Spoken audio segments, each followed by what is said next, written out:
ভিডিওগুলো করা হয় শুধু একটা উদ্দেশ্যই, সেটা হচ্ছে অনুপ্রেরণামূলক ভিডিও, যেন আমাদের যারা নতুন চাকরির প্রস্তুতি নিচ্ছে তারা যেন চাকরির প্রস্তুতিতে দ্বিগুণ আগ্রহ তৈরি হয়, যে সরকারি চাকরি ঘুষ ছাড়া সততার সাথে পড়াশোনা করলে সরকারি চাকরি তাদের আগ্রহ তৈরি হবে। আর যারা বয়স বাড়তেছে তারা যেন হতাশা না হয়। নিশ্চয়ই আল্লাহ কি করছে, হতাশার পরে একটা স্বস্তি রাখছে, যেটার উদাহরণ আমাদের সামনে। তো ভাই কিছু কথা বলবে, প্রথমে ভাইয়ের সাথে আমরা পরিচয় হয়ে নিব, যে ভাইয়ের পুরাতন পরিচয় জানবো না, বর্তমান পরিচয় কি, ভাইয়ের নাম, এরপরে কোন প্রতিষ্ঠানে বর্তমানে কর্মরত আছে, কোথায় পড়াশোনা করছে, এগুলো একটু ভাইয়ের কাছ থেকে আমরা জানবো ইনশাল্লাহ। ধন্যবাদ মেহেদী ভাইকে আসলে আজকের এই সেশনটার আয়োজন করার জন্য। আসলে অনেকদিন যাবত চাইতেছিলাম মেহেদী ভাইয়ের সাথে বসার জন্য, কিন্তু ভাইও ব্যস্ত আমিও ব্যস্ত, এই জন্য বসা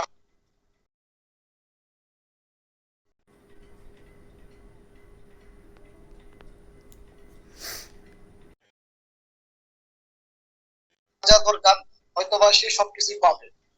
তো শুরুতেই বলি, আমার পরিচয় হচ্ছে, আমি মোহাম্মদ রেজাউল করিম, উপসহকারী প্রকৌশলী, বঙ্গবন্ধু শেখ মুজিবুর রহমান কৃষি বিশ্ববিদ্যালয়। আচ্ছা, তো ভাইয়ের কাছ থেকে যেটা সবচেয়ে ইন্টারেস্টিং বিষয় সেটা জানবো, যে ভাইয়ের কততম ভাইভাই জব হয়েছে এবং কোন কোন প্রতিষ্ঠানে ভাই ভাইবা দিছে। এটা জিজ্ঞেস প্রথমেই করতেছি এই কারণেই, যারা এই যে ভাই বয়স চলে যাচ্ছে হতাশাগ্রস্ত, তো এইটার হতাশাটা আজকে থেকে আপনাদের ইনশাল্লাহ কিছুটা দূর হয়ে যাবে যদি আমরা শুনি যে ভাই কততম ভাই জব হয়েছে, প্লাস হচ্ছে কতগুলো চাকরির পরীক্ষা দিছে, এই দুইটা বিষয় জানবো ভাইয়ের কাছ থেকে। আচ্ছা, এটা বলে নেই, আমি এখন পর্যন্ত মোট 12টা ভাইবা দিছি, তার মধ্যে একটা ভাইবা সামনে আছে। তো আমার যে জবটা যেটা হয়েছে আমার এটা, তো এটা আমার 7ম ভাইবা ছিল, মানে আমার 7 নম্বর ভাইবার জবটা হয়েছে। আমি এরপরে আরো 5টা ভাইবা দিছি, তার মধ্যে একটা রেজাল্ট পেন্ডিং আছে, আর বাকি 4টা রেজাল্ট হয়ে গেছিল, ওই 4টাই আমার জব হয় নাই। আর মেহেদী ভাই যেটা বললেন যে আমি এ পর্যন্ত কয়টা পরীক্ষা দিছি, আমি আমি চাকরি পাওয়ার পরে আমি গ্রুপে একটা পোস্ট দিছিলাম, ওইটা our passion group, RCC group, এবং আমার নিজের ব্যক্তিগত একটা পেজ আছে, আমি ওটাতে পোস্ট দিছিলাম যে আমি আমার যতদূর মনে পড়ছে বা আমি যেতগুলা অ্যাপ্লিকেশন পাইছি ডকুমেন্ট, তার মধ্যে আমি 103টাই পাইছিলাম, অ্যাপ্লিকেশন পাইছিলাম, যে আমি 103টা শুধু পরীক্ষা দিচ্ছি। তার ভিতরে 34টা রিটেন দিচ্ছি, এটা আমার স্পষ্ট মনে আছে যে আমি 34টা রিটেন দিচ্ছি। আর আমার 12তম ভাইবা, 12টা ভাইবা দিছি, একটা সামনে আছে, ওইটা দিব কিনা জানি না, তার মানে আমি 13টা রিটেন আমি পাস করছি আর কি। দেন আমার 7ম ভাইবা আমার চাকরি হইল। আচ্ছা, তাহলে ভাইয়ের জরিপ হইলো 100 পরীক্ষা, 100 পরীক্ষা প্রিলি রিটেন মিলায়া, এর মধ্যে 34টা রিটেন, 100-র মধ্যে 34টা রিটেনের মধ্যে 12টা ভাইবা, তার মধ্যে 7ম ভাইভাই জব হয়েছে। তো এখন যারা হতাশা হয়ে যাচ্ছেন, হ্যাঁ ভাই আমি আরেক ভাই আমি সর্বশেষ 7টা রিটেনে আমি 6টাতে ভাইবার জন্য ডাক পাইছি। 60টা রিটেন 6টাতে ভাইবার জন্য ডাক পাইছে, তাহলে কতটুকু প্রস্তুতি ছিল? ঠিক আছে, যে 60টা রিটেন দিয়া 6টায় ভাইবার জন্য ডাক পাওয়া যায়। আর একটা বিষয় ভাইকে বলবো, যে ভাই যেটা সবচেয়ে ইম্পর্টেন্ট, আমি যতটুকু জানি আপনার চাকরির বয়স শেষ, তো এই যে 60টা রিটেন দিয়া 6টায় ভাই ডাক পাও, এখানে আপনার কিন্তু আপনি আবার বেসরকারি চাকরি করতেন, তো এই যে একটা 60টা রিটেন 6টায় ভাই ডাক পাও, যেটা আমি পাই নাই, আমি যে আপনাদেরকে ক্লাস নেই বা পড়া আমিও এটা করতে পারি নাই, তো এইটার মূল মন্ত্রটা কি, বা এইটার জন্য যারা এখন চাকরি প্রত্যাশী তাদের জন্য আপনার পরামর্শ কি, আপনার পড়াশোনাটা কিভাবে গুছাইছেন? আচ্ছা ভাই, এটার মূলই যেটা ছিল আসলে, আমি যখন জুনিয়র ইনস্ট্রাক্টরের জন্য প্রস্তুতি নেই, হঠাৎ করে যখন এটা এমসিকিউ পরীক্ষা হবে একটা চেঞ্জ আসলো, তো এরপরে আসলে আমার পড়াশোনার ধরন বা গতিটা সব চেঞ্জ হয়ে গেল হঠাৎ করে। তো যদিও আমি জুনিয়র ইনস্ট্রাক্টর পরীক্ষার আগে 1 মাস অফিস থেকে আনঅফিসিয়াল ছুটিতে ছিলাম, তাই 1 মাস আমি গত ওই একটা মাস আমার মনে আছে সর্বনিম্ন মনে হয় আমি 13 ঘন্টা পড়ছি একটা মাস, আর সর্বোচ্চ এমন দিন গেছে আমি 18 ঘন্টা পর্যন্ত পড়ছি। এটা বিলিভ মি, কেউ যদি এটা অবিশ্বাস করেন ভাই কিছু করার নাই। আমার সাথে যে ছেলেটা ছিল ও যদি আজকে থাকতো, আমি ওই তোরে দিয়ে এটা আপনাদের প্রমাণ করে দিতে পারতাম যে হ্যাঁ, যে আমি যে আসলে 18 ঘন্টা পড়ছি ওই পরীক্ষার আগে, জুনিয়র ইনস্ট্রাক্টরের আগে। কিন্তু আনফরচুনেটলি জুনিয়র ইনস্ট্রাক্টর আমার 3টার মধ্যে একটাতেও আসে নাই। যখন না আসলো, দেন আমি মেহেদী ভাইকে নক করছি যে ভাই তাইলে আমি এখন কি করা দরকার। তো ওই সময় মেহেদী ভাই আমাকে কিছু পরামর্শ দিছে, ভাই তাহলে আপনার সামনে যদি এই পরীক্ষাগুলো আছে আপনি এইভাবে প্রিপারেশন নেন। তো আমি তখন আমার পড়াশোনার ধরনটা সম্পূর্ণ চেঞ্জ করলাম, করে আমার তখন একটা টার্গেট ছিল যে আমি যদি ডিপার্টমেন্টে আমার মিনিমাম 95% আনসার করতে হবে, এবং সেটা আমি নির্ভুল আনসার করব, আমার এই একটা ছিল। এবং আমি সেই চেষ্টাটা করছি। হয়তো আমি বিগত পরীক্ষাগুলাই ডিপার্টমেন্টে আমি নির্ভুল আনসার করার কারণে, এবং ওই যে জুনিয়র ইন্সট্রাক্টরে আমার না আসার ফলেও আমি যে তখন নন মানে বাংলা এবং জিকে প্লাস হচ্ছে ইংলিশের জন্য যে প্রিপারেশন যেটা নিয়েছিলাম, ওইটা আমাকে ননের দিক দিয়ে হেল্প করছে। এবং এরপরে আমি লাস্ট 4টা মাস মানে এই পরীক্ষার আগে যে পড়াশোনাটা করছি ডিপার্টমেন্টের, এই সব মিলাই আমার এই 7টা রিটেনে আমার 6টাতে ভাইবা দেওয়া। যাক আলহামদুলিল্লাহ। তো এইটা থেকে আমি একটা মেসেজ দিব, সেটা হচ্ছে যে আমরা যখন একটা পরীক্ষা না টিকে হতাশা হয়ে যায়, কিন্তু আমি বলবো একটা পরীক্ষাকে টার্গেট করে যখন পড়াশোনা করো, আমাদের পড়াশোনা কিন্তু কখনোই কি জানা বৃথা যায় না। এই যে ভাই জুনিয়র ইনস্ট্রাক্টরের জন্য 18 ঘন্টা 13 ঘন্টা পড়াশোনা করছে, যদিও তার জুনিয়র ইনস্ট্রাক্টরের নাম আসে না, কিন্তু এই পড়াশোনাটা কি বৃথা যায় নাই। ননটা ওইখান থেকে কভার হয়ে গেছে, পরবর্তী ডিপার্টমেন্টটা ফোকাস করছে, 7টা পরীক্ষা দিছে, 6টাতে নাম চলে আসছে। তো এখান থেকে বলবো এখন আমাদের ছাত্রদের এমন অবস্থা হয়েছে, দেখবেন ফেসবুকে পোস্ট দিলে ভাই রেলের পরীক্ষা কবে, ভাই রেলের পরীক্ষা কবে, ভাই রেলের পরীক্ষা, মানে এমন একটা সিচুয়েশন যেন কিন্তু আমাদের পড়াশোনার প্রতি আমরা কিন্তু সিরিয়াস না। কিন্তু আমাদের কি করতে হবে, পরীক্ষা কবে এর চেয়ে বেশি আমাদের পড়াশোনায় ফোকাস করতে হবে।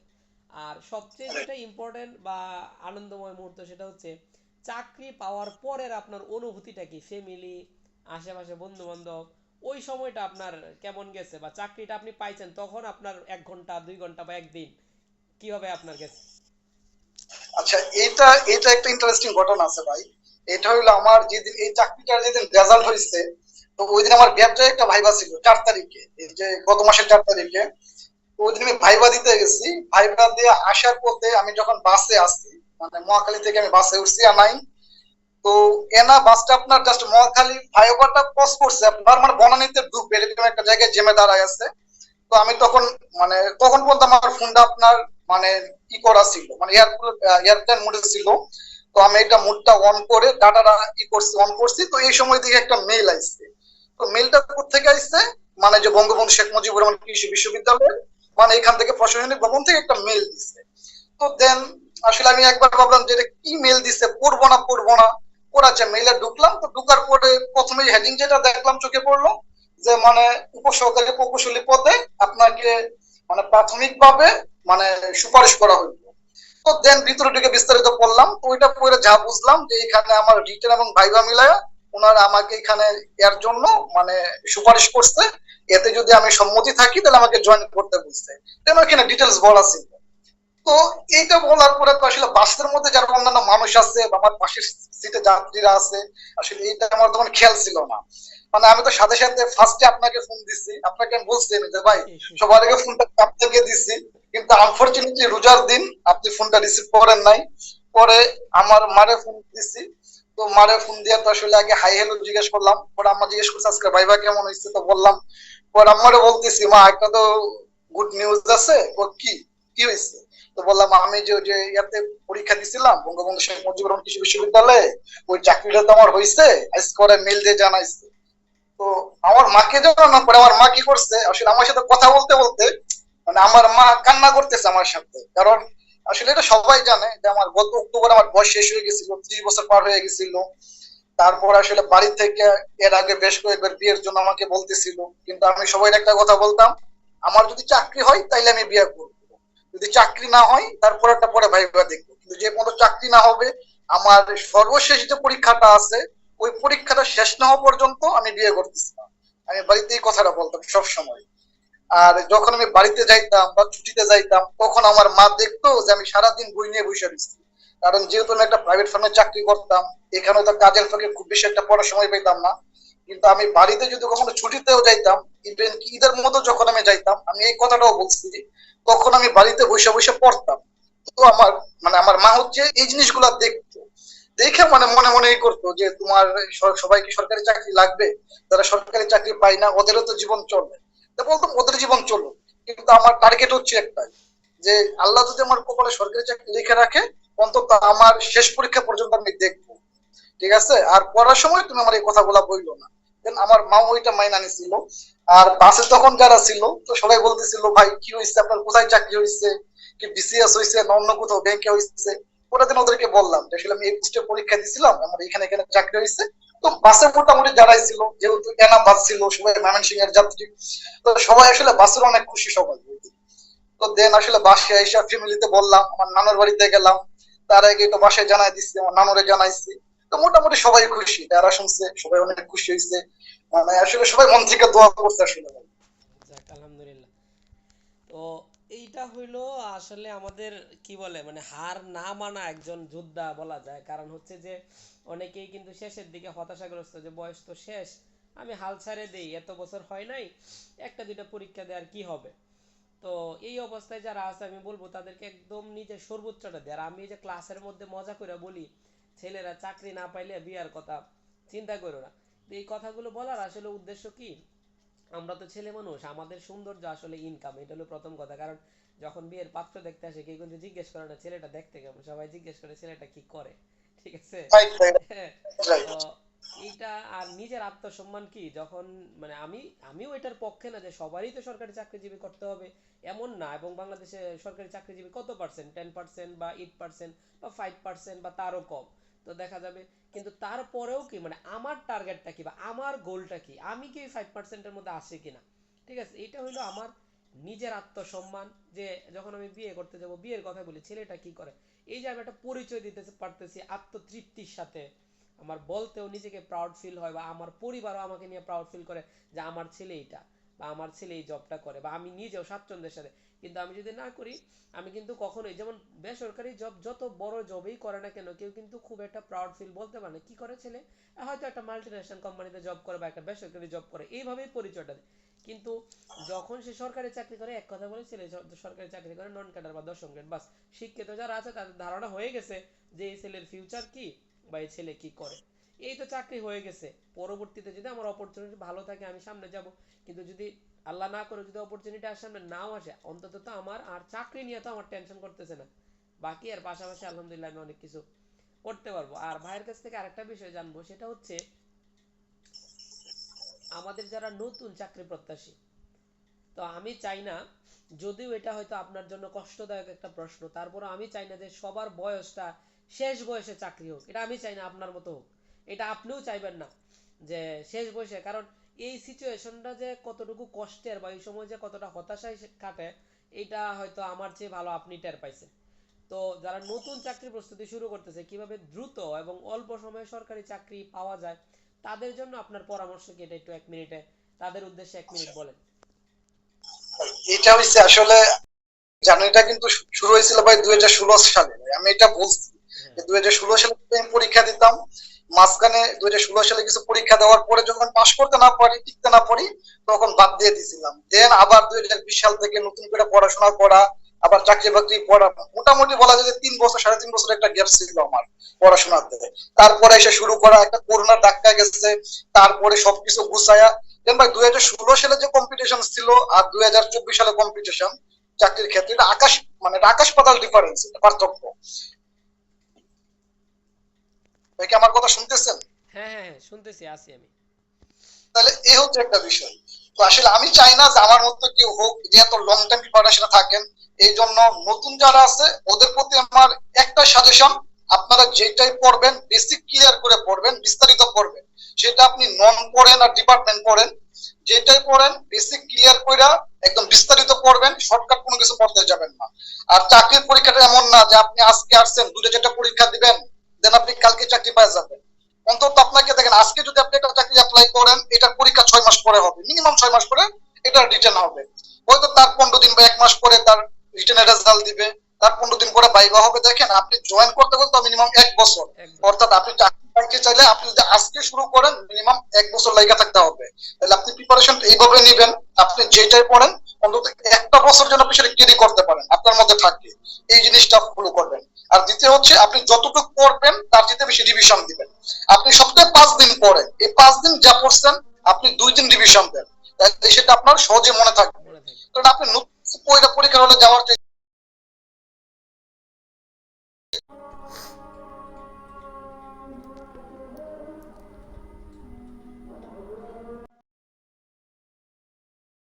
তো ধন্যবাদ ভাইকে। আরেকটা বিষয় জানবো ভাইয়ের কাছ থেকে, যে কি কি বই ফলো করতেন আপনি, যেটা সবাই কমেন্টে বলবে ভাই আপনি কি কি বই ফলো করতেন, আপনি একদম অনেস্টলি বলেন যে ডিপার্টমেন্টের জন্য কোন বইটাকে আপনি বেস। আমরা আসলে চাকরি যখন যতদিন না হয়, যখনই বলে যে এই বইটা ভালো, এ বলে ওই বইটা ভালো, আমাদের কিন্তু একটা আগ্রহ থাকে বইটা ভালো বলছে, মানে অনেক বই আমরা কিনি, কিন্তু অনেক বই কিনলেও কি করি, একটা বইকে আমরা কি করি, একটা বইকে বেস বানাই, নন একটা বইকে যে এই বইটা আমার কাছে ভালো মনে হয়, যেমন ইংরেজি আমার কাছে কম্পিটিটিভ এক্সামটা ভালো মনে হয়, এইটা আমার বেস, এরপরে আমি হয়তো বিসিএস কুয়েশ্চন ব্যাংক পড়ি বা আদার্স আরও অনেক মাস্টার বই, নিট বই, অনেক বই পড়ি, কিন্তু একটা বইকে আমি বেস বানাই।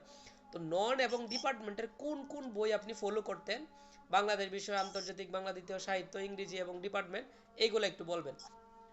আচ্ছা, এইটা হচ্ছে ভাই আমি ননের ক্ষেত্রে যেটা পড়তাম, আমি ননে হচ্ছে ভাই প্রফেসরের সিরিজ বইটা পড়তাম।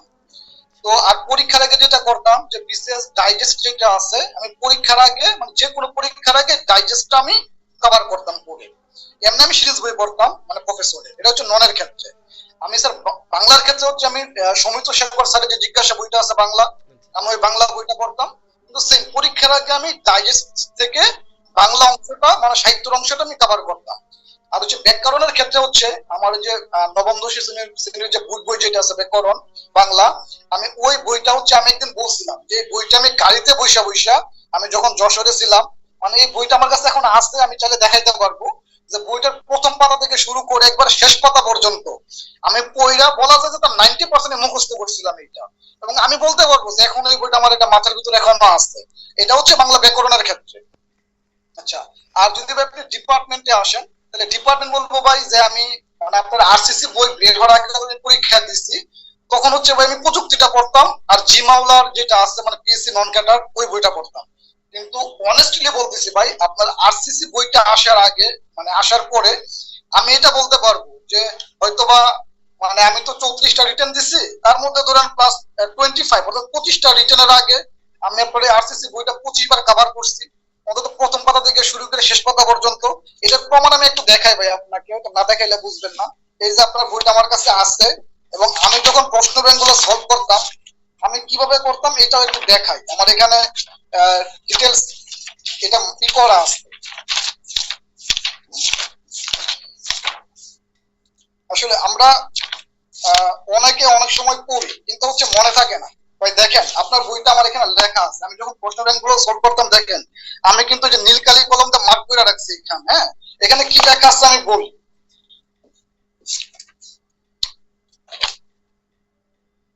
যেমন এখানে আমি একটা জায়গায় লেখা রাখছি, এটা হচ্ছে আমি এক জায়গায় লেখা রাখছি এম ডব্লিউ এল বের করতে হলে এখানে রুট মানটা কোন সূত্র দিয়ে বের করতে হবে, এখানে আমি নোট দিয়ে লেখা রাখছি।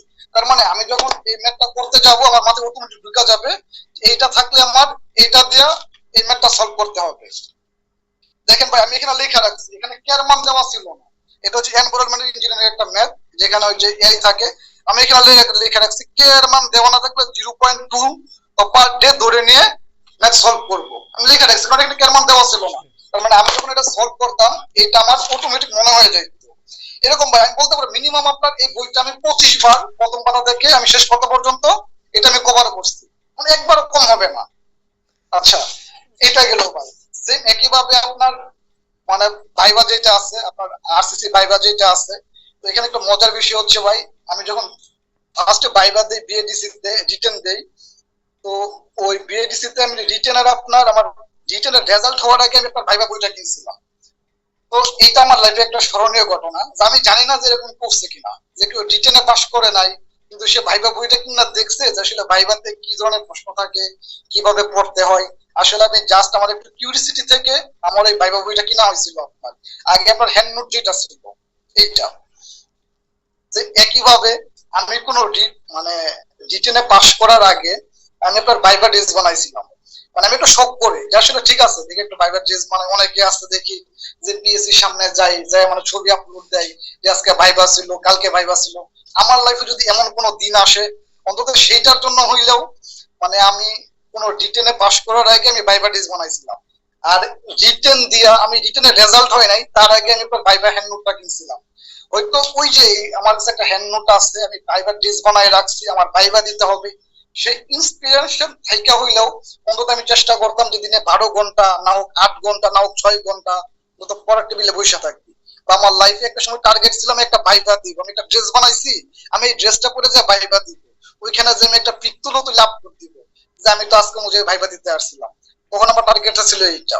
আর যখন আসলে ভাইবা দেওয়া শুরু করলাম তখন আমার টার্গেটটা হয়েছে যে কোনো মূল্যেও আমার একটা গভর্নমেন্ট জব লাগবে। যাক, এটা আমি জানি না যে আসলে অন্য কিরকম করছে কিনা, কারো লাইফে এরকম হয়েছে কিনা ভাই আমি জানি না সত্যি। রিটেন বইয়ের কভার পেজটা একটু দেখান, আমি রিটেন বইটা একটু ছেলেদের বলি, আবার রিটেন বইয়ের গল্পটা একটু বলি। রিটেন বইটা ভাই কিন্তু এই ধরেন আমি যখন অনলাইনে ক্লাস নিতাম, অনেস্টলি বলি, আমরা যখন এডমিশনে ছিলাম আমরা স্বাভাবিকভাবে আমি প্রযুক্তি বই পড়তাম, অপটিমাম বই, নর্মালি সবাই।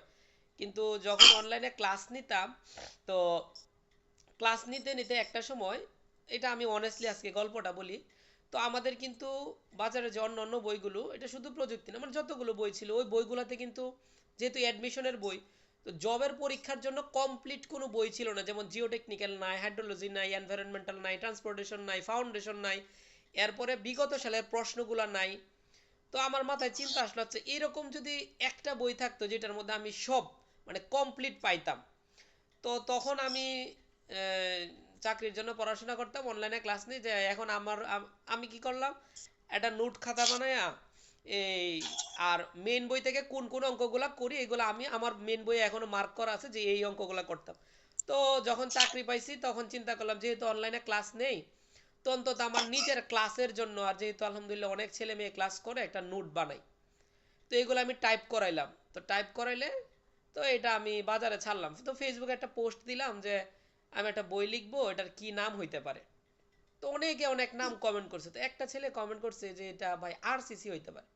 তো আমি দেখলাম যে আমরা সিভিল ডিপার্টমেন্টের ছাত্র, আসলে সিভিল ডিপার্টমেন্টটাকে আরসিসির সাথে পরিপূরক ধরা যায়, যাহা সিভিল তাহাই আরসিসি, কারণ আরসিসি ছাড়া সিভিলের কোনো অস্তিত্ব নাই। তো সেই চিন্তা ভাবনা করে আচ্ছা ঠিক আছে, বইয়ের নামটা, তো সেই হিসাবে কি করলাম, কিছু টাকা পয়সা ম্যানেজ করে 1000 বই প্রিন্ট করলাম। তো যখন এটা বাজারে নিয়ে আসলাম, তো ওই যে বলে না মানুষের লাইক, মানে লাক ফেভার করে, আমি কোনোদিন কল্পনাও করতে পারে নাই যে যেখানে বাজারে এত জনপ্রিয় জনপ্রিয় বই আছে যেগুলো একদম স্বনাম ধন্য বই, আমি সবগুলোকেই ভালো বলবো কখনোই না, কারণ আমি নিজে প্রযুক্তি পড়ছি, অপটিমাম পড়ছি, জিমাল সব পড়ছি, তো আমি কখনোই কোনো বইকে আমি বাজে বলবো না, নিজে আমি এই বইগুলো পড়াশোনা। কিন্তু আমার বইটা এই অল্প বয়সে একটা ছেলে ডিপ্লোমা পাস করছে, তার লিখিত বই, মানে 1000 বই আমার মেবি খুব সম্ভবত এক সপ্তাহে সেল হয়ে গেছিল, এক সপ্তাহে, যেটা অবিস্মরণীয় ব্যাপার। তো সেই থেকে দেখলাম এটা নিয়ে আমার বইয়ের কাজ করা হতো, আলহামদুলিল্লাহ আজকে বই কত কপি সেল হয়েছে এটা বলবো না, আজকে ভিডিওর মধ্যে একটা মেসেজ, সেটা হচ্ছে বাংলাদেশের যত ছেলে সিভিল ডিপার্টমেন্টের চাকরির পরীক্ষা দেয়, একটা আবেদন করলে বোঝা যায়, তো যেমন পানি উন্নয়ন বোর্ডে গত বছর 14,000 প্লাস আবেদন করছে। তো সেই হিসাবে আমি বলতে পারি বাংলাদেশের 70% প্লাস ছাত্র আমার বই পড়ে পরীক্ষা দেয়, এবং আজকে এতটা খুশি লাগে যে সরকারি চাকরি পাওয়া একজন মানুষ, সে যখন বলে যে ভাই আমি আমার বইটা, আপনার বইটা 25 বার পড়ছি, এর চেয়ে আসলে তখন নিজেকে চাকরিজীবী পরিচয় দিতে ইচ্ছা করে না, নিজেকে তখন পরিচয় দিতে ইচ্ছা করে যে আমি আরসিসি বইয়ের রাইটার। ঠিক আছে, ভাই এটা আল্লাহর কাছে এখানে শুকরিয়া। আমি যদি চ্যালেঞ্জ করি, আমি যদি চ্যালেঞ্জ করি যে আপনার আরসিসি বইটা আমি যতবার ডিভিশন দিচ্ছি আমার মনে হয় না যে আপনার কোন স্টুডেন্ট এতবার রিভিশন দিচ্ছে। আমি এটা চ্যালেঞ্জ করতে পারবো, এর কারণ হচ্ছে ভাই আমি যতবার আপনার বইটা রিভিশন দিচ্ছি আমার কাছে এতবার এতগুলা খাতা আছে, আমি এতগুলা খাতা করছি, আমার যদি সবগুলা খাতা বের করি আমি গুনলে বলতে পারবো যে আপনার বইটা আমি কতবার রিভিশন দিচ্ছি। শুধু এইটা না ভাই, আমি আরেকটা জিনিস দেখাই, আমি শুধু আপনার বইটা দেখাইলাম, এটা আমার কাছে ডাইজেস্ট, এটা হচ্ছে আমার কাছে হ্যাঁ, ডাইজেস্ট। এই যে আমি যখন বইটা পড়তাম দেখেন, এই দেখেন সবগুলো মার্ক করা, আমি জানি না বোঝা যাচ্ছে না, দেখেন প্রত্যেকটা পাতায় দেখেন যে মার্ক করা আছে, লেখা আছে প্রত্যেকটা পাতায়, হুম হুম হুম, দেখেন আলকালিতে দেখেন মার্ক করা আছে। হ্যাঁ, তো আমি যখন পড়তাম আসলে এই কোন পাতায় যাই আমার কোনগুলা পড়তে হবে, এই আমি এটা দেখলেই বুঝতাম যে আমার এইগুলা পড়লেই আমার হয়ে হয়ে যাবে। যাবে। হয়ে আছে। তো আমার এক আন্টি আছে, তো সেও চাকরি পরীক্ষা দেয়, তো একদিন আমি এই বইটা বাসায় নিয়ে গেছি মানুষের, তো আন্টি এই বইটা পড়বে, তো সে নিয়ে 10 মিনিট পরে বলতেছে মামা তোমার বই পড়ে তোমার মাথা ঘুরাইতেছে, বলে কেন, বললাম কেন, বইয়ের ভিতরে এত দাগাদাগি কেন, মানে এত দাগাইছো, এই লাল কালি সবুজ কালি নীল কালি এত দাগাইছো কেন, কারণ আমি এটা পড়বো কিভাবে, বলছে আমি কেন দাগাইছি সেটা আমি জানি, তোমার এই বইটা 10টা পাতা বলে যদি তোমার 1 ঘন্টা লাগে, আমি পড়লে 10 মিনিট লাগবে, কারণ আমি জানি, আমি মার্ক করে রাখছি এটা যে আমার কোনটা পড়তে হবে কোনটা পড়তে হবে না। তবে আমার সিস্টেমটা ছিল এরকম আমি যেটাই পড়তাম আমি একটা মার্ক করে রাখতাম যে ওই পৃষ্ঠায় যাইলে যে আমার এখান থেকে কোনটা কোনটা পড়তে হবে, আমি একবার চোখ বুলাইলে হয়ে যেত। যাক আলহামদুলিল্লাহ। তো তো যাই হোক, অনেক কথা হইলো। তো এইখানে ভিডিও থেকে নতুন বা পুরাতন সবার জন্য মেসেজ থাকবে কি, আপনার লাইফের গোল সেট করেন, পরিশ্রম করেন। আজকের লাইফে আপনার মানে আমি আপনাকে একটা মেসেজ দিব। প্রথম মেসেজ সেটা হচ্ছে, আমরা যারা নন ক্যাডার সিভিল ডিপার্টমেন্ট বা যে কোনো ডিপার্টমেন্ট থেকে পড়াশোনা করি, টাকা ছাড়া চাকরি হয়, এটা হলো প্রথম মেসেজ। এবং যার বাস্তব সাক্ষী আমি, দুইজনের পোস্টে চাকরি হয়েছে। একটা সময় ভাইবা দিয়ে আমি পলাশির মুড় দিয়া যায়, আমার ভাই ভাই দুলাভাই আমি কিন্তু আমাকে প্রাইভেট, বলতেছে, হ্যাঁ বলেন। আরেকটা বিষয় হচ্ছে ভাই আমি কিন্তু প্রাইভেট পলিটেকনিক গেছিলাম, ঠিক আছে, আমার সিজিপিও খুব ভালো না, ঠিক আছে, 3.5 এর নিচে আমার, মানে 3.5 এর আশেপাশে, আমার সিজিপিও খুব ভালো না। প্রাইভেট পলিটেকনিক গেছিলাম, এসএসসির পরে 1 বছর গ্যাপ ছিল, দেন আপনার এই লড়াই সংগ্রাম করে ভাই এই চাকরিটা পাওয়া। যাক আলহামদুলিল্লাহ। তাহলে প্রাইভেট পলিটেকনিক্যালে যারা আছে ভাই, তোমাদের ভয় নাই, পড়াশোনা করলে জব হবে। আর দ্বিতীয় কথা হইলো, এই যে ভাইয়ের জব হয়েছে, আর একটা লাস্ট কথা ভাই, আপনার এটা কয়জনের পোস্ট ছিল? একজনের তো পোস্ট ছিল মনে হয়। একজনের পোস্টে ছিল ভাই, একজনের পোস্টে আমার জব হয়েছে। আচ্ছা। এবং আমি এটা বলতে পারি আমার যেটা বিশ্বাস, মানে যেহেতু আমি ফিল্ড লেভেলে প্রায় 9 বছর চাকরি করছি, আমার 9 বছর একটা এক্সপিরিয়েন্স আছে, আমার ওই 9 বছরের এক্সপিরিয়েন্স, আমার একাডেমিক রেজাল্ট এবং ভাইভাতে আমাকে যেগুলা জিজ্ঞেস করছে তার আনসার দেওয়ার যে একটা মানে ক্যাপাবিলিটি ছিল আমার, আসলে এই সব মিলাই মনে হয় এই চাকরিটা হওয়া। আরেকটা বিষয়, আমাদের একটা ভুল ধারণা থাকে, আমরা অনেকে মনে করি যে আসলে চাকরি যা হওয়ার তা রিটেনে হয়ে যায়, ভাইভাতে আসলে কিছুই না, এটা আসলে ভুল ধারণা। আমি যেটা বুঝতে পারছি এটা ভাইভাতে, আসলে ভাইভাটা অনেকটা ডিপেন্ড করে, আপনাকে বেসিক কিছু প্রশ্ন করলো যে আপনি বলতে পারলেন না, বা আপনি বললেন যে আমি তো ফিল্ড লেভেলে চাকরি করি, কনস্ট্রাকশন ফার্মে চাকরি করি, আপনাকে বেসিক কিছু জিজ্ঞেস করলো কনস্ট্রাকশন থেকে, আপনি বলতে পারলেন না, তখন কিন্তু ওইখানে এক্সপার্ট যারা ছিল তখন কিন্তু আপনার প্রতি ওদের একটা নেগেটিভ ধারণা চলে আসে, তখন কিন্তু আপনাকে তারা চাইলেও একটা মার্ক দেয় না, বা ওরা কিন্তু ভাইবা বোর্ডকে বলে দেয় যে না ওই ছেলেটা যা বলছে ও মিথ্যা কথা বলছে, ও সত্য কথা বলে নাই, মানে ও যদি এত বছর চাকরি করে থাকে তাহলে আমরা যা প্রশ্ন করছি এগুলো পারার কথা। করার কথা। এই জন্য যারা ভাইবা দিতে যান ওরা হচ্ছে ভাইবার বিষয়ে একটা পূর্ণাঙ্গ, আপনি যেই কাজ করেন তার বিষয়ে একটা ক্লিয়ার ধারণা নিয়ে যাবেন, যদি কেউ জব করেন তার বিষয়ে ধারণা নেবেন, যারা পড়াশোনা করেন তার বিষয়ে ধারণা নেবেন। ভাইবাতে কখনো কোন রকম মিথ্যার আশ্রয় নেবেন না, আপনি যেটা সত্যি সেটাই বলবেন। এবং আপনি যদি ভাইবাতে ভালোভাবে ফোকাস করতে পারেন, ওইখানে যারা থাকবে তাদেরকে যদি খুশি করতে পারেন, খুশি আপনার চাকরি হবে। যাক। তো এখান থেকে একটা কথা বলবো, সাধারণত একজনের পোস্ট বা দুইজনের পোস্ট, এগুলোতে আমাদের একটা কমন কথা বা মানে কি বলে কনফিউশন মাথায় চলে আসে যে এখানে তো লুক আগে থেকে নেওয়া। হ্যাঁ, রাইট ভাই, রাইট। এটা একদম রাইট। কমন। যেমন এই যে বললাম, আমি যখন পলাশির মোড় দিয়ে যাই ভাইবা দেওয়ার জন্য, তো আমার দুলাভাই, আমার বড় ভাই নাই, আমার দুলাভাই বড় ভাই, তো আমাকে বলতেছে ভাইবা দেওয়া যায় কি হবে, এই এক দুইজন লোক দেখবা ওনারা আগে থেকে নেওয়া। পরে আমি আমার দুলাভাইকে বলছি, আরে ভাইবা দিতে যাই, ওখানে বেসিক স্যালারি 42,000 টাকা। কি বলো? আমি কইছি হ, ভাইবাটা দিয়ে আসি। এবং আমার 763 জন ডিফারেন্ট মিনিস্ট্রিতে আমার জব হয় নাই, 140 পানি উন্নয়ন বোর্ডের জব হয় নাই, হাইটেকের পরীক্ষা একজনের পোস্টে জব হয় নাই, সিলেট গ্যাস ফিল্ডে ভাইবা দিই নাই, এরকম ভাইবা দিছি, কোথাও জব হয় নাই। হবে।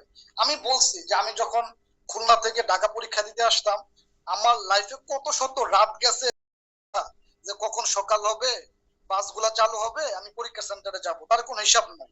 আমি বহুতবার বলছি, পরীক্ষা শেষে আমি কতবার যে লোকাল বাস দৌড়া দৌড়া আবার যশোর গেছি, খুলনা গেছি, তার হিসাব নাই। আমি এটাও বলছি, আমি এমনও কি গেছে যে আমি যখন আপনার এখানে ফার্স্টে ক্লাস শুরু করি 20তম বেসে, তখন কিন্তু আমি লাইভ ক্লাস গুলা করতে পারি নাই, তখন হচ্ছে আমার দুইটা সাইডে হচ্ছে 2 শিফটে কাজ চলে।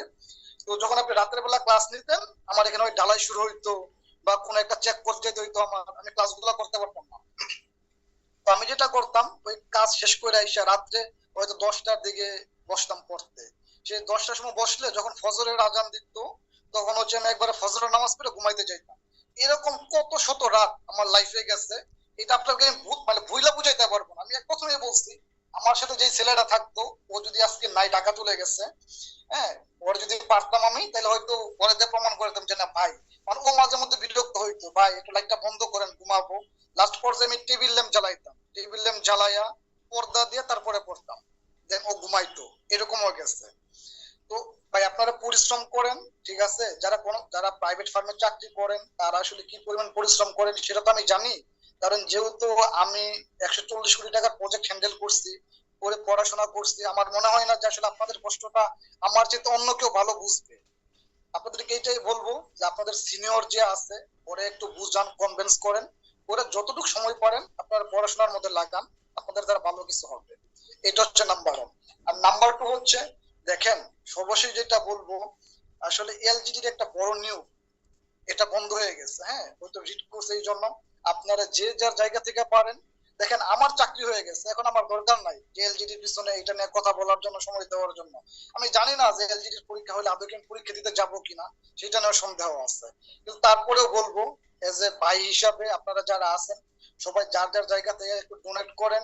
বড় ভাই যারা এটা নিয়ে কাজ করতেছে তাদেরকে একটু সাপোর্ট দেন। আর মেহেদী ভাইয়ের লাইভে আমি বলতেছি, আমি অনেক আগে বলছিলাম যে ভাই আমি এই জন্য 5,000 টাকা দিব, অলরেডি আমি 2,500 টাকা দিয়ে দিচ্ছি এই এলজিডি এর জন্য। আমি বিভিন্ন ধাপে ধাপে মেহেদী ভাইকে পাঠাইছি, দেন আমি হিমালয় হোসেন ভাই ছিল, আমি ওনাকেও টাকা দিচ্ছি, আমার কাছে হিসাব আছে, আমি 2,500 টাকা দিচ্ছি। দেন আমি যখন ফার্স্ট মাসের যখন স্যালারি পাবো, আমি এখন স্যালারি পাই নাই, ওই স্যালারি থেকে আমি 3,000 টাকা সবার আগে এলজিডির জন্য, এই ফান্ডের জন্য আমি ডোনেট করব।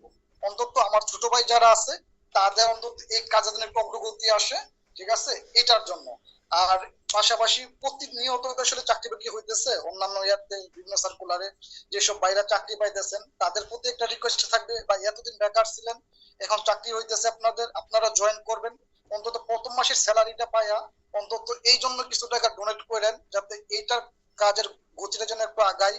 অন্তত 665 জনের একটা সার্কুলার ছিল, অন্তত 665টা ভাইয়ের ফ্যামিলির মুখে অন্তত হাসি ফুটবে, ওরা তো অন্তত ভালোভাবে থাকতে পারবে বা চলতে পারবে। এটার জন্য হলে অন্তত ভাই আপনারা একটু সাপোর্ট দিন, ওদেরকে একটু হেল্প করেন। ঠিক আছে। তো আলহামদুলিল্লাহ, এটা থেকে আসলে বিশেষ করে বেকারদের বলো না, সরকারি চাকরিজীবী ভাইদের আসলে মাঝে মাঝে মন চায় যে আমরা আসলে লজ্জিত, আমাদের সিভিলের সরকারি চাকরিজীবী ভাইয়ের অভাব নাই, অভাব নাই, অভাব নাই। ডিফারেন্ট মিনিস্ট্রিতে তো আমাদের 763 জয়েন করলো, এলজিডিতে জয়েন করলো 600+। বাকি পুরান ভাইদের বাদে দিলাম, 1,000 বাই 500 করে টাকা দিলে 5 লাখ টাকা, মানে খুব সহজ ব্যাপার। অথচ হাজার হাজার সিভিলের ভাই আছে। তো ভাইদেরকে আমিও একটা কথা বলবো, ভাই 500 টাকা তো আপনাদের এক বেলা কফি বা বাইরে একটা আড্ডা দেওয়া, 500 টাকা চাইলে সবাই দিতে পারেন, কিন্তু কেন যে দেন না আমি জানি না। তো আজকে আন্তরিকভাবে বলবো, আমরা সবাই আসেন এলজিডির রিটটা সমাধান করি, সবাইকে সহযোগিতা করি। আর যারা লাইভটা দেখছেন সবাইকে বলবো শেয়ার করে দিবেন, পড়াশোনা করেন। এরপরে ভাই আছে গাজীপুরে, ভাইয়ের কাছেও চাইলে কেউ পরামর্শ নিতে পারেন, আশেপাশে যারা আছেন। আর আমি পায়রাতে আছি, থার্মাল পাওয়ার প্ল্যান্টে। তো আমার জন্য দোয়া করবেন, যদি কেউ কুয়াকাটা বা প্ল্যান্টে ঘুরতে আসতে চান সবার জন্য দাওয়াত রইল। ঠিক আছে। অবশ্যই। ভাই ভাই, আপনার যে রিটেন এমসিকিউ বই যেটা আইতেছে ভাই, মানে নন এমসিকিউ বই যেটা আইতেছে, তো এখানে মনে হয় ভাই আমার ক্ষুদ্র মেধা থেকে ভাই আমি আপনাকে চেষ্টা করছিলাম একটু মানে ঠিক আছে, সহযোগিতা করার অবশ্যই। জন্য। আমি আমি শুধু করতে পারি এমসিকিউ না, আমি শুনেন, আমি সব সময় বলি যে আমাকে আমার স্টুডেন্ট বলবো না, ভাই হিসেবে আমার ছাত্ররা যে পরিমাণ আমাকে সাপোর্ট দিছে, এবং আমি হচ্ছে সবার সহযোগিতা চাই। সহযোগিতা বলতে কি, আমি নিতে মানে কখনোই এই যে একটা মানে অহংকার না যে আমি এই ছেলেটার কাছ থেকে নিজে যে ছোট হবো, আমার কাছে এটা না। আমি যদি একটা অক্ষর কারো কাছ থেকে শিখতে পারি, আমি মনে করি এটাই আমার জন্য। এবং অনেক সময় আসে না, এবং একা অনেক সময় পথ চলা যায় না, যে অনেক সময় নিজের চোখে একটা ভুল ধরা পড়তেছে না, কিন্তু ভাই আমার ব্যাপারে এই বিষয়টা ভাই হয়তো আমার চেয়ে বেশি জানে। তো এই জন্য আমি অবশ্যই কৃতজ্ঞতা জানাই। আর ননের বই যেটা আমাদের আসতেছে আসতেছে, শুধু এইটুকু বলবো, ননের বইটা আসলে আর কি হবে জানি না, তবে যে এই বইটা একবার হাতে নিবে সে বলবে, টাকা ধার করে হলেও বলবে যে এই বইটা আমার কিনা দরকার, এটা আমি কিনবো। ওইভাবেই একটা বই তৈরি করা হচ্ছে। বাকি আল্লাহ ভরসা, দেখা যাক কি হয়। আর আমি তো 12 তারিখ হজে যাব, সবার জন্য দোয়া চাই, আপনার কাছে দোয়া চাই। ঠিক আছে। বাকি আসলে ইনশাল্লাহ আরো কথা হবে। ভাই, আমরা আপনার কাছে দোয়া চাই ভাই, হজে যাবেন ভাই, আমাদের জন্য অবশ্যই। মন খুলে, আল্লাহ যেন সুস্থ রাখে ভাই, এবং নেক কাজের সাথে থাকতে পারি, ভালো কাজের সাথে থাকতে ঠিক পারি। আছে ইনশাল্লাহ। অন্তত অসহায় যারা আছে, বেকার ভাই যারা আছে, তাদেরকে সাপোর্ট দিতে পারি, তাদেরকে পথ দেখাইতে পারি। অবশ্যই। আল্লাহ যেন এই তো। ঠিক আছে, তাহলে সবার সুস্থতা কামনা করতেছি। সবার সুস্থতা কামনা আজকে লাইভটা শেষ করতেছি এখানে। সবাই পড়াশোনা করেন, নামাজ পড়েন, আর সবাই সবার জন্য দোয়া করেন। আর কোনো হেল্প লাগলে আমাকে অথবা রাজাউল ভাইয়ের আইডিটা আমাদের কমেন্ট বক্সে মেনশনে থাকবে। যে কোনো পরামর্শ সহযোগিতা আপনারা চাইলে নিতে পারেন ইনশাল্লাহ। কিন্তু দিন শেষে কথা হচ্ছে, আপনার পড়াশোনা আপনাকেই করতে হবে। ধন্যবাদ সবাইকে। সবাই সুস্থ থাকেন, ভালো থাকেন। আসসালামু আলাইকুম।